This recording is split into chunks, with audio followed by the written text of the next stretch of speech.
Stockholm institute की report के मुताबिक इंडिया के बरक्स पाकिस्तान के जौहरी हथियारों में कोई नया इजाफा नहीं हुआ है और इनकी तादाद 170 ही है। ताहम रिपोर्ट के मुताबिक पाकिस्तान ने साल 2024 के दौरान जौहरी मवाद की तैयारी और नए डिलीवरी सिस्टम पर काम किया है, जो बज़ाहिर ये साबित करता है कि अगली एक दिहाई के दौरान इस जौहरी हथियारों में इजाफा हो सकता है। लेकिन हाल ही में पाकिस्तान और भारत के दरमियान होने वाली मुख्तसर जंग के हवाले से यह भी कहा गया है कि रवां बरस मई के आगाज में इंडिया और पाकिस्तान के दरमियान कशीदगी ने इस बात को भी वाज़ेह कर दिया है कि किसी भी मुल्क के पास जौहरी हथियार होना उसकी सलामती की जमानत नहीं देते। स्टॉकहोम इंस्टीट्यूट के senior research fellow Matt Korda के मुताबिक ये याद रखना जरूरी है कि जौहरी हथियार किसी मुल्क की सलामती की जमानत नहीं देते। पाकिस्तान और भारत के दरमियान हालिया कशीदगी ने वाज़ेह तौर पर जाहिर किया है कि जौहरी हथियार तनाज़ात को नहीं रोक सकते, बल्कि मामूली सी गलती से तनाज़े के बढ़ने और तबाहकुन होने का खतरा ज्यादा हो जाता है, खासतौर पर उस वक्त जब हर तरफ फेक न्यूज़ और गलत मालूमात का फैलाव हो तो इन ममालिक की आबादी को खतरा मजीद बढ़ जाता है।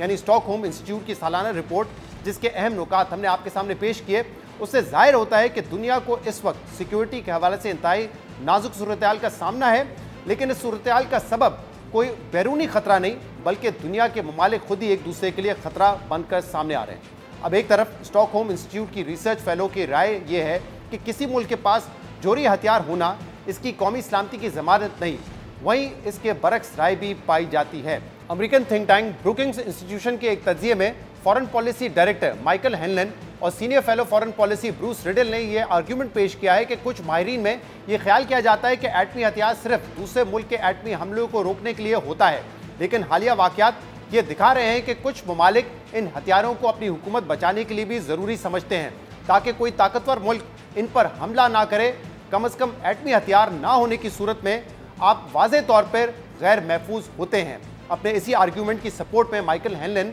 और ब्रूस रिडल ने सद्दाम हुसैन और मुअम्मर कज़ाफ़ी की मिसाल देते हुए लिखा है कि सद्दाम हुसैन के पास एटमी हथियार नहीं थे तो 2003 में अमेरिका ने इराक पर हमला कर दिया, उनकी हुकूमत ख़त्म कर दी और सद्दाम हुसैन खुद भी मारे गए, जबकि मुअम्मर कज़ाफ़ी ने भी अपना एटमी प्रोग्राम ख़त्म कर दिया था। लेकिन 2011 में नेटो ने लीबिया पर हमला कर दिया, जिससे मुअम्मर कज़ाफ़ी की हुकूमत भी ख़त्म हो गई और वो खुद भी मारे गए। इसी तरह कोल्ड वॉर के बाद यूक्रेन के पास दुनिया के तीसरे नंबर पर सबसे ज़्यादा एटमी हथियार थे, लेकिन 1994 में यूक्रेन ने बुदापेस्ट मेमोरेंडम के नतीजे में तकरीबन 2000 एटमी हथियार रूस को वापस कर दिए थे। और जब रूस ने यूक्रेन पर हमला कर दिया तो शायद यूक्रेन अपना यह फैसला वापस लेना चाह रहा होगा। तज्जिए के मुताबिक इससे कुछ ममालिक दो सबक हासिल करेंगे। पहला ये कि अगर आपके पास एटमी हथियार हैं तो उन्हें अपने पास रखें। दूसरा ये कि अगर आपके पास एटमी हथियार नहीं है तो हासिल करें, खासतौर पर उस सूरत में जब आपके पास अमेरिका जैसा मजबूत इत्तेहादी नहीं है या आपके किसी बड़े मुल्क से दुश्मनी है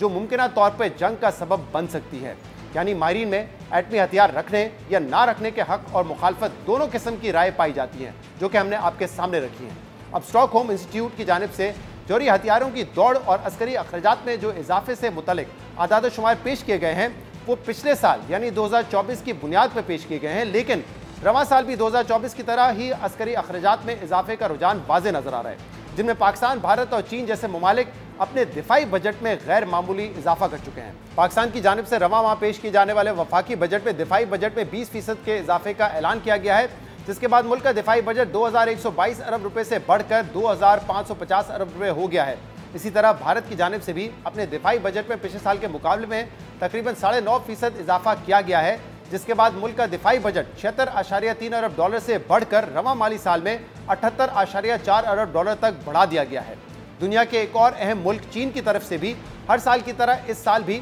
दिफाई बजट में इजाफे का सिलसिला बरकरार रखा गया है। चीन ने पिछले 2 सालों की तरह रवां साल भी अपने दिफाई बजट में 7.2% इजाफे के साथ दिफाई बजट 249 अरब डॉलर तक कर दिया है, जबकि दुनिया में अपने दिफा पे सबसे ज्यादा बजट खर्च करने वाला मुल्क अमेरिका में भी माली साल 2026 के लिए अपने दिफाई बजट में 13.4% इजाफे की तजवीज़ दी है। इस इजाफे की सूरत में अमेरिका का दिफाई बजट $1 ट्रिलियन से भी ज्यादा तजावुज कर जाएगा, जबकि हाल ही में नेटो ने भी अपने दिफाई अखराजात 2% से बढ़ाकर 5% करने का फैसला किया है।